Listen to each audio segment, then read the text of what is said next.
నమస్కారం RTV news కు స్వాగతం.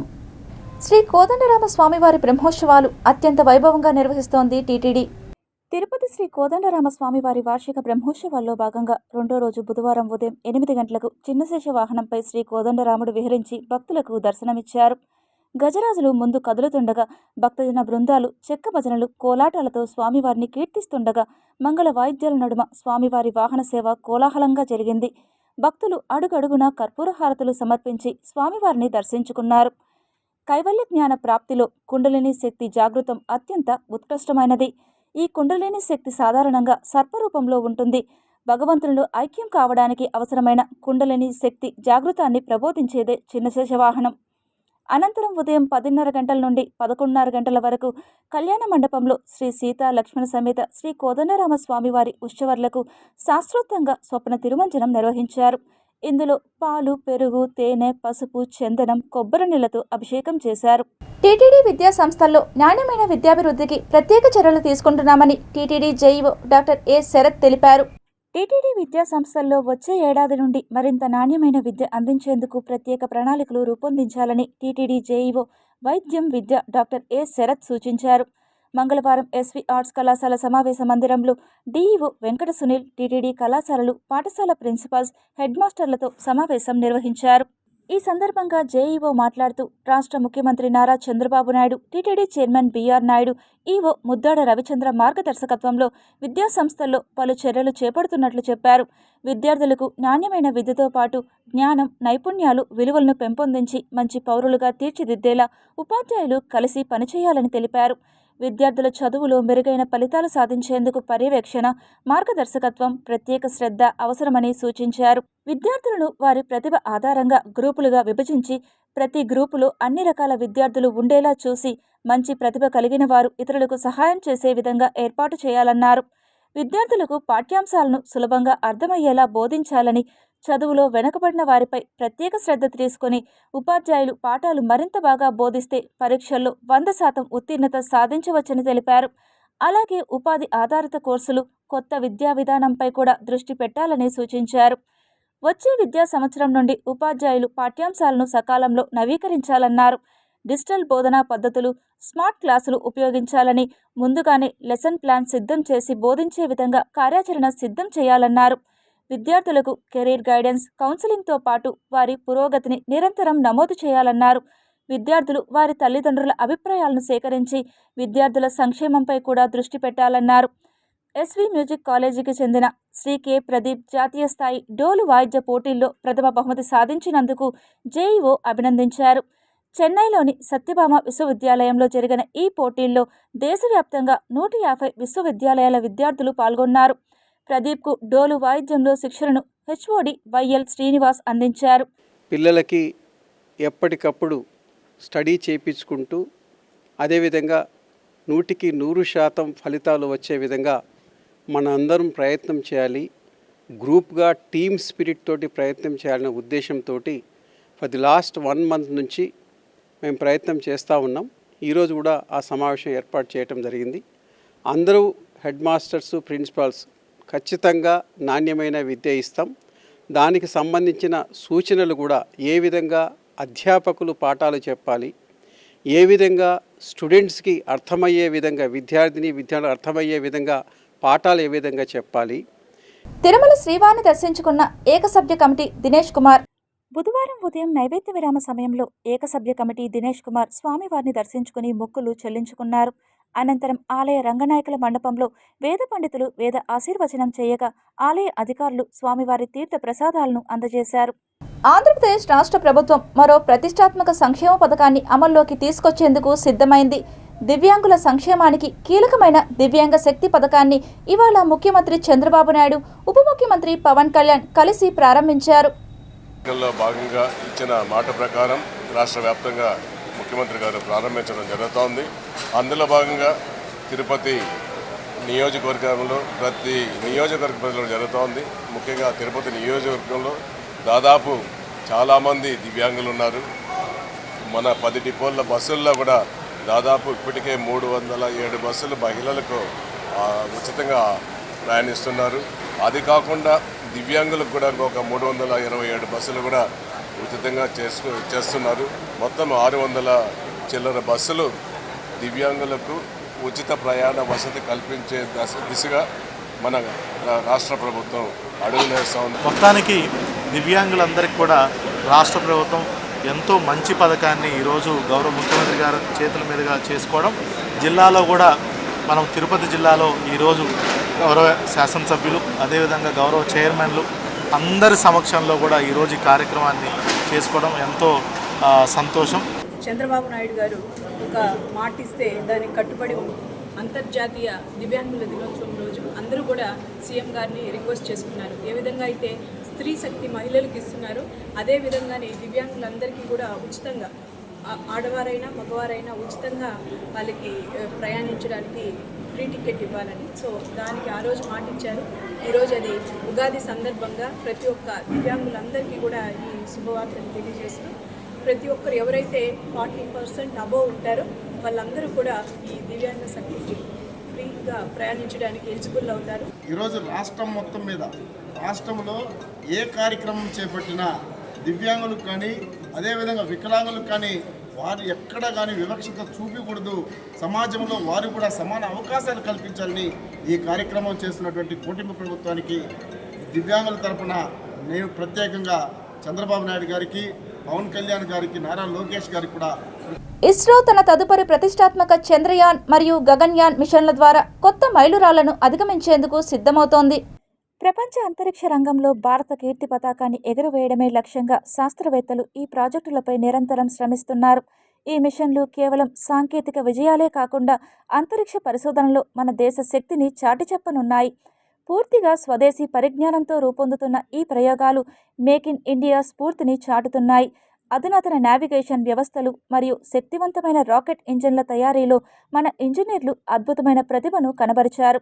అంతరిక్షంలోకి మానవులను పంపడం మరియు గ్రహాంతర రహస్యాలను ఛేదించడం వంటి కీలక లక్ష్యాలతో ఈ మిషన్లు రూపొందించబడ్డాయి. రాబోయే రోజుల్లో ఈ ప్రాజెక్టుకు సంబంధించిన ప్రతి దశను అత్యంత జాగ్రత్తగా పర్యవేక్షించనున్నారు. ఈ మిషన్ విజయవంతమైతే అంతరిక్ష పరిశోధనలో అగ్రదేశాల సరసన భారత్ మరియు పటిష్టమైన స్థానాన్ని దక్కించుకుంటుంది.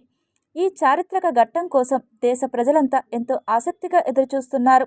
ఇది భవిష్యత్ తరాల శాస్త్రవేత్తలకు గొప్ప ప్రేరణగా నిలవనుంది. చిన్నరామాపురం గ్రామంలో అటవీశాఖ అధికారులు మెరుపుదాడి నిర్వహించారు. రహస్య సమాచారంతో తనిఖీలు చేపట్టిన అధికారులు ఓ వ్యక్తి నుంచి ఏనుగు దంతాలు, పులిగోర్లు స్వాధీనం చేసుకున్నట్లు తెలుస్తోంది. నిందితుడిని శివకుమార్గా గుర్తించినట్లు సమాచారం. అతను ఆవులు మేపుకుంటూ జీవనం సాగిస్తున్న వ్యక్తిగా స్థానికులు చెబుతున్నారు. స్వాధీనం చేసుకున్న దంతాలు, పులిగోర్లపై అనుమానాలు వ్యక్తమవడంతో అధికారులు అతన్ని అదుపులోకి తీసుకుని ఫారెస్ట్ బంగ్లాకు తరలించి విచారణ చేపట్టినట్లు తెలిసింది. ఈ ఘటన వెనుక ఏనుగు దంతాల అక్రమ రవాణా ముఠా ఉన్న అవకాశంపై అటవీశాఖ దృష్టి సారించింది. మరొక కీలక వ్యక్తి కోసం కూడా అధికారులు గాలింపు చర్యలు కొనసాగిస్తున్నట్లు సమాచారం. ఈ కేసుకు సంబంధించిన పూర్తి వివరాలు అధికారిక ప్రకటన తర్వాత వెలుగులోకి వచ్చే అవకాశం ఉంది. తిరుపతి జిల్లా చంద్రగిరి మండలం కొటాల గ్రామంలో భూ వివాదం ఉద్రిక్తతకు దారితీసింది. సర్వే నెంబర్ 445/1A లోని 38 సెంట్ల స్థలం విషయంలో ఇద్దరి మధ్య గొడవ చెలరేగింది. విశ్వేశ్వరి అనే మహిళపై నాగరాజు నాయుడు దాడి చేసిన ఘటన కలకలం రేపుతోంది. కోర్టు నుంచి ఇంజెక్షన్ ఆర్డర్ ఉన్నప్పటికీ దాన్ని పట్టించుకోకుండా నాగరాజు నాయుడు దౌర్జన్యానికి పాల్పడినట్లు ఆరోపణలు ఉన్నాయి.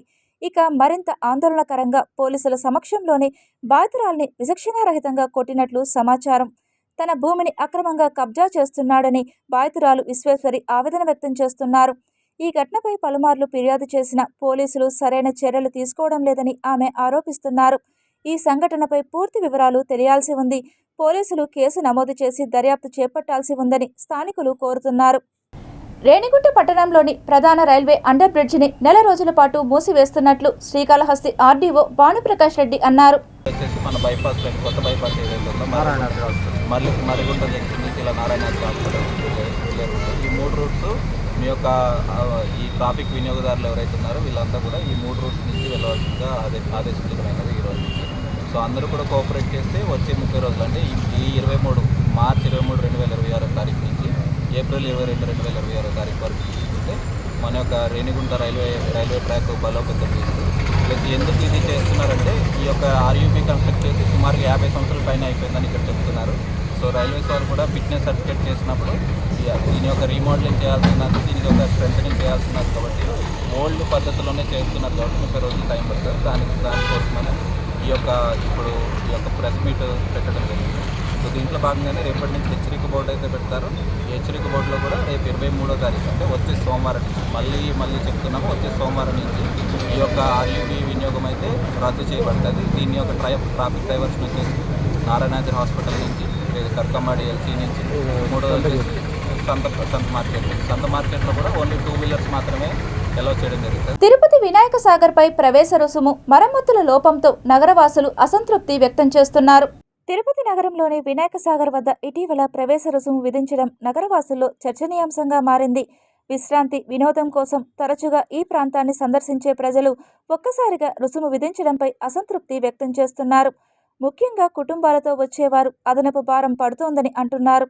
ఇదే సమయంలో పార్కులో ఏర్పాటు చేసిన పిల్లల ఆట వస్తువులు, వ్యాయామ పరికరాలు అనేక చోట్ల దెబ్బతిన్న స్థితిలో ఉండటం మరో సమస్యగా మారింది. చాలా కాలంగా వీటికి సరైన మరమ్మతులు చేయకపోవడంతో వినియోగదారులు ఇబ్బందులు పడుతున్నారు. కొన్ని చోట్ల పరికరాలు పూర్తిగా పనిచేయకపోవడం, మరికొన్ని చోట్ల ప్రమాదకరంగా మారినట్లు స్థానికులు చెబుతున్నారు. ప్రవేశ రుసుము తీసుకుంటే కనీస సౌకర్యాలు మెరుగుపరచాలి, కానీ ఇక్కడ పరిస్థితి అలా లేదు అని సందర్శకులు ఆవేదన వ్యక్తం చేస్తున్నారు. పిల్లల కోసం ఏర్పాటు చేసిన ఆట స్థలాలు సురక్షితంగా లేవని తల్లిదండ్రులు ఆందోళన చెందుతున్నారు. నగరపాలక సంస్థ అధికారులు ఈ సమస్యలను గుర్తించి వెంటనే చర్యలు తీసుకోవాలని ప్రజలు కోరుతున్నారు.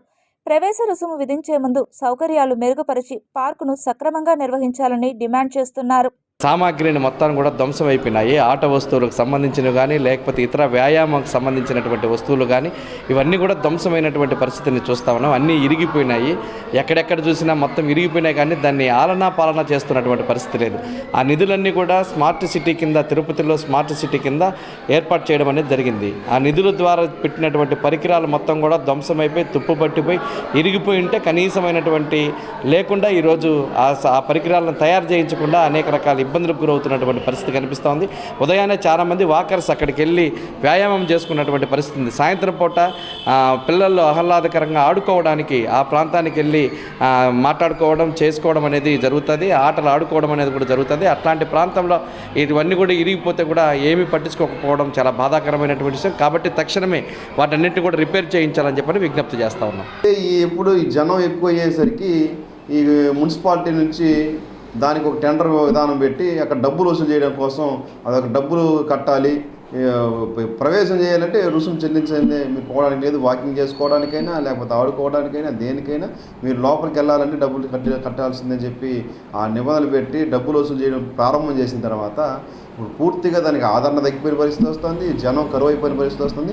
జనం లేక విలువలాడిపోతున్న వినాయక సాగర్గా మారిపోయింది తప్ప జనంకు ఉపయోగపడే రీతిలో జనం అందరూ సందర్శించే విధంగా వాకర్స్ దగ్గర కనీసం వాకర్స్ దగ్గరైనా డబ్బులు మినహాయింపించి వాకర్స్కైనా కనీసం ఉదయము సాయంత్రము 1 గంట 2 గంటలో డబ్బులు తీసుకోకుండా ఎక్కువ నగరవాసులు ఆ ఉద్యానవనాన్ని ఉపయోగించుకునే విధంగా చేయాల్సింది పోయి ఈరోజు ప్రతి దీనికి డబ్బులు, ప్రతిదానికి డబ్బులు తప్ప వేరే ఏమి దేశం లేనట్టు వ్యవహరించడం వల్ల ప్రజల ఆదరణ లేకుండా తగ్గిపోతున్న పరిస్థితి కనపడుతుంది.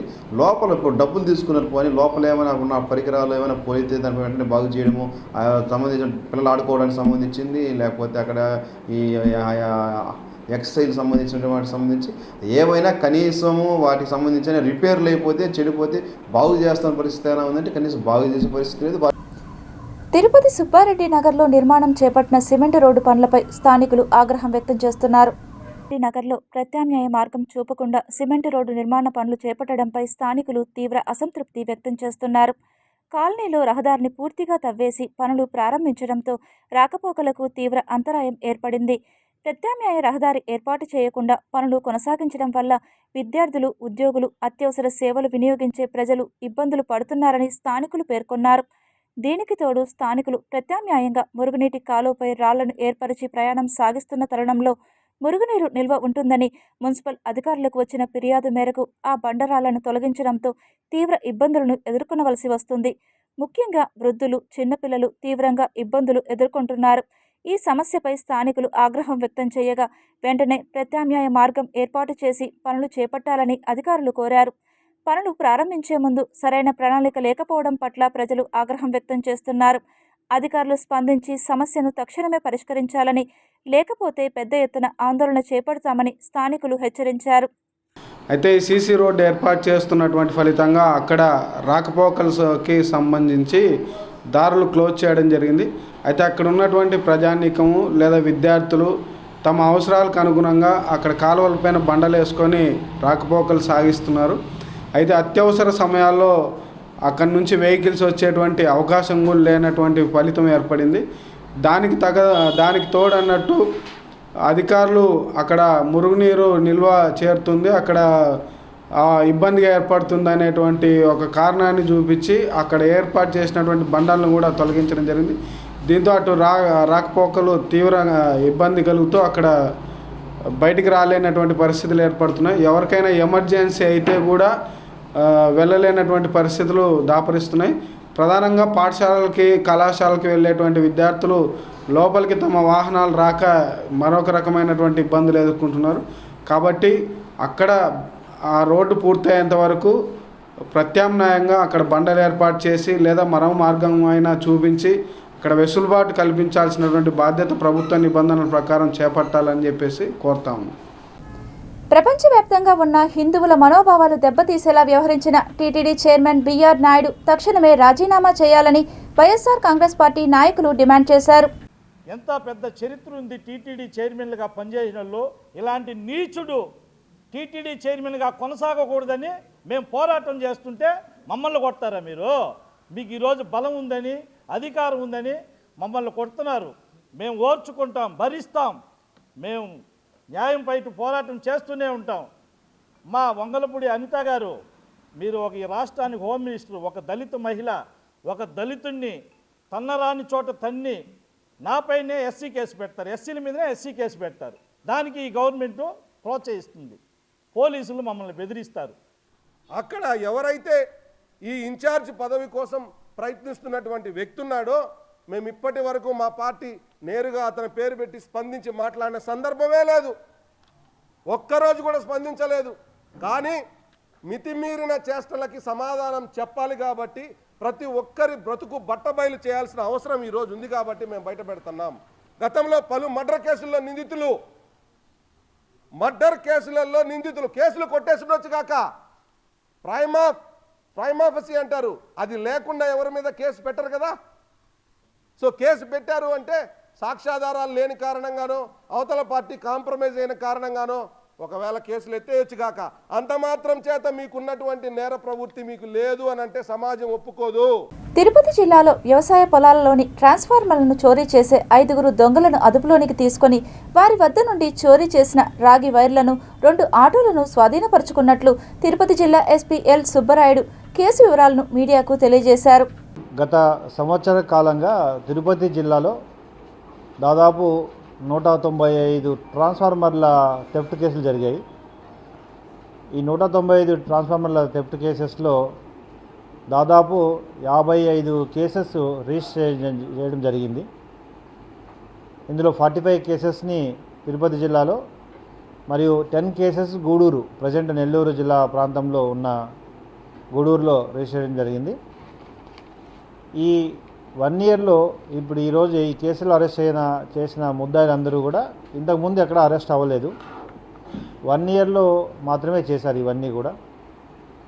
ఫస్ట్ ఇది వెంకటగిరి సర్కిల్ బాలాయపల్లి ఏరియాలో ఫస్ట్ వీళ్ళని గుర్తించి Naidupeta DSP, crime additional SP వారి ఆధ్వర్యంలో మొత్తం ఈ గ్యాంగ్ డిటెక్ట్ చేయడం, టోటల్గా రికవరీ చేయడం జరిగింది.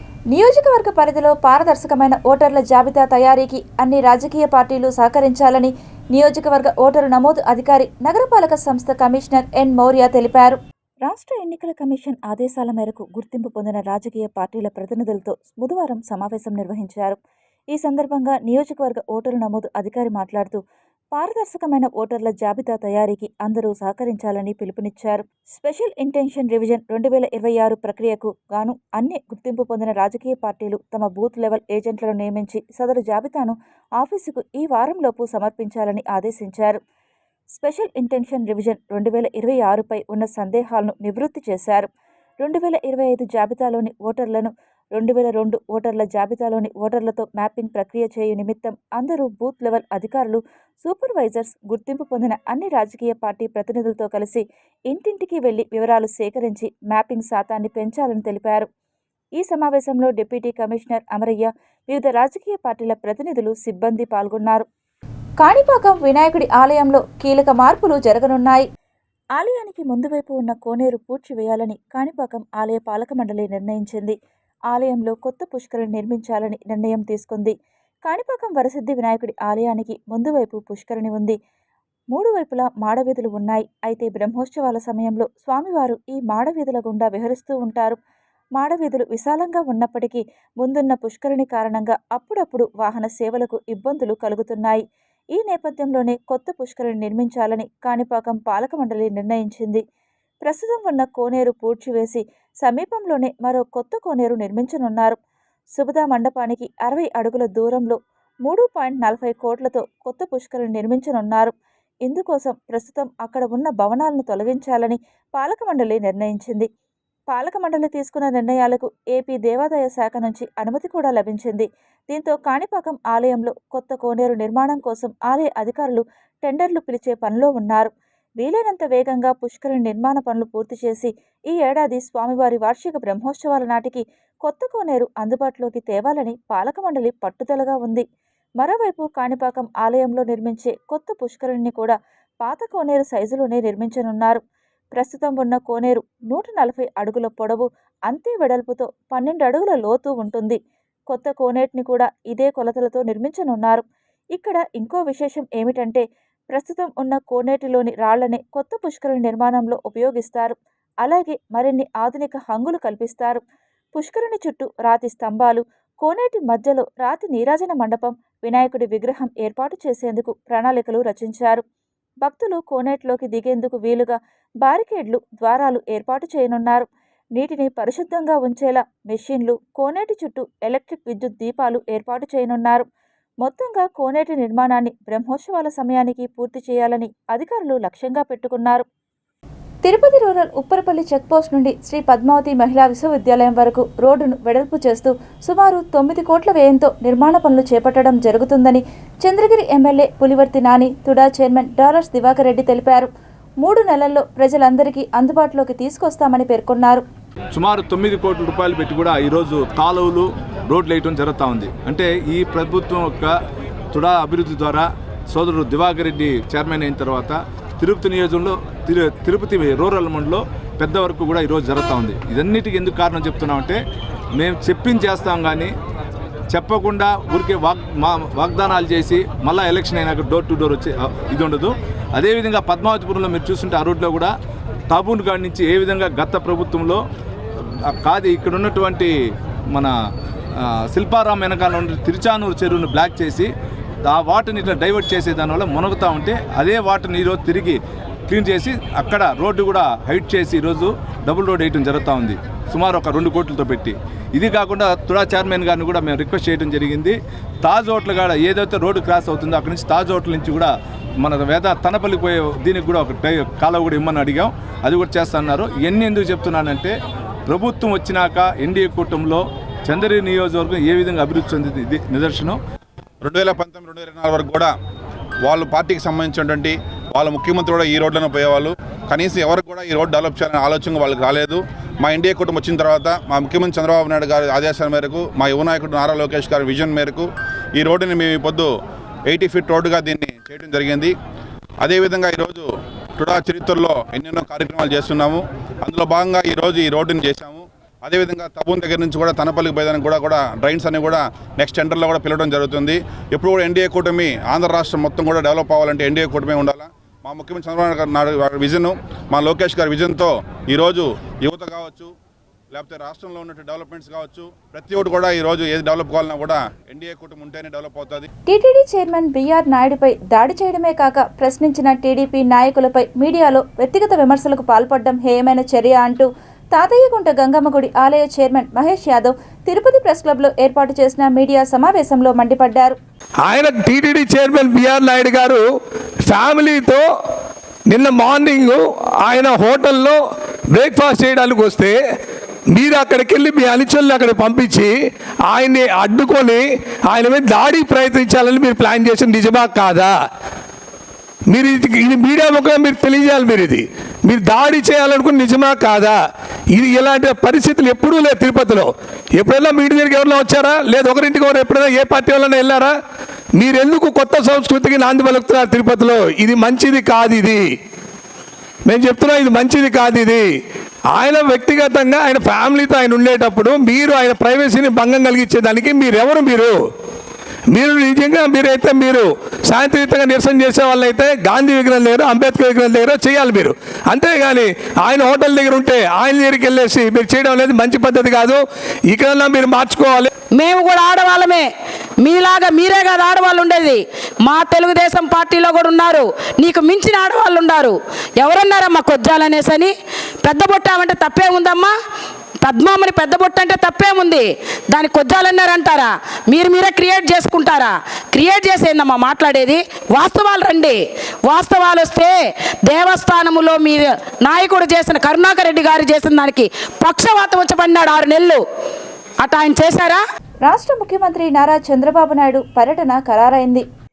ఏప్రిల్ 20, 21వ తేదీలలో 2 రోజుల పర్యటన నిమిత్తం ఆంధ్రప్రదేశ్ రాష్ట్ర ముఖ్యమంత్రి నారా చంద్రబాబు నాయుడు కుటుంబ సమేతంగా తిరుపతి, తిరుమలకు రావడం జరుగుతుందని జిల్లా కలెక్టర్ డాక్టర్ ఎస్ వెంకటేశ్వర్ పేర్కొన్నారు. బుధవారం సాయంత్రం కలెక్టరేట్ వీడియో కాన్ఫరెన్స్ హాల్ నందు జిల్లా ఎస్పీ ఎల్ సుబ్బరాయుడు, జిల్లా రెవెన్యూ అధికారి జి నరసింహులతో కలిసి ముందస్తు భద్రతా లైజన్లో భాగంగా జిల్లా కలెక్టర్ సంబంధిత అధికారులతో ముఖ్యమంత్రి పర్యటన భద్రతా ఏర్పాట్లపై సమీక్షా సమావేశం నిర్వహించారు. ఈ సందర్భంగా కలెక్టర్ మాట్లాడుతూ తిరుపతి, తిరుమల పర్యటనల సందర్భంగా ఎలాంటి చిన్న పొరపాట్లకు తావు లేకుండా సంబంధిత అధికారులు సమన్వయంతో పనిచేసి ముఖ్యమంత్రి పర్యటనను విజయవంతం చేయాలన్నారు. ఈ నెల 20న శుక్రవారం అగ్రికల్చర్ యూనివర్సిటీ నందు హెలికాప్టర్ ద్వారా ఏర్పాటు చేసిన హెలీప్యాడ్కు చేరుకొని అక్కడి నుండి రోడ్డు మార్గాన తిరుమల శ్రీ పద్మావతి అతిథి గృహం చేరుకుంటారని తెలిపారు. శనివారం ఉదయం శ్రీవారిని దర్శించుకుని అనంతరం తిరుమల నుండి బయలుదేరి అగ్రికల్చర్ యూనివర్సిటీ నందు హెలికాప్టర్ ద్వారా ఏర్పాటు చేసిన హెలీప్యాడ్కు చేరుకొని తిరుగు ప్రయాణం కానున్నారని తెలిపారు. వైద్య ఆరోగ్య శాఖ వారు ప్రత్యేక డాక్టర్లు, అధునాతన లైఫ్ సపోర్ట్ అంబులెన్స్ ఏర్పాట్లు చేయాలని వైద్య శాఖ అధికారులను ఆదేశించారు. ఫైర్ సేఫ్టీ, శానిటేషన్, కాన్వాయ్ వాహనాలు తదితరాల ఏర్పాటుపై సమీక్ష నిర్వహించారు. విధులు కేటాయించిన అధికారులు ఎలాంటి అలసత్వం లేకుండా పకడ్బందీగా ఏర్పాట్లు చేయాలని ఆదేశించారు. ఎస్పీ మాట్లాడుతూ హెలీప్యాడ్ వద్ద పోలీస్ శాఖ తరపున బందోబస్తు పక్కాగా ఉండాలని, ఎలాంటి నిర్లక్ష్యం వహించరాదని, హెలీప్యాడ్ నుంచి తిరుమల అతిథి గృహమునకు వెళ్ళు వరకు విధులను జాగ్రత్తగా చూసుకోవాలని పోలీస్ అధికారులకు దిశానిర్దేశం చేశారు. సమీక్ష అనంతరం జిల్లా కలెక్టర్ ముఖ్యమంత్రి పర్యటన ప్రాంతాలను ఎస్పీ సుబ్బరాయుడు సంబంధిత అధికారులతో కలిసి ముఖ్యమంత్రి పర్యటించు ప్రదేశాలు పరిశీలించి పలు సూచనలు చేశారు. ఈ కార్యక్రమంలో ఏఎస్పీ రవి మనోహరాచారి, తిరుపతి శ్రీకాళహస్తి ఆర్డీఓలు రామ్మోహన్, భానుప్రకాష్ రెడ్డి, జిల్లా ఫైర్ అధికారి రమణయ్య, డీటీసీ మురళీమోహన్, ఆర్ఎండ్బి ఎస్సీ రాజానాయక్, డిఎస్ఓ రాజు, డిపిఓ సుశీలాదేవి, ఫుడ్ సేఫ్టీ అధికారులు, సంబంధిత అధికారులు, తహసీల్దార్ సురేష్ బాబు తదితరులు పాల్గొన్నారు. ఈ వార్తలు ఇంతటితో సమాప్తం. సమగ్ర సమాచారంతో ఆర్టీవీ న్యూస్లో మళ్ళీ కలుద్దాం. అంతవరకు సెలవు. నమస్కారం.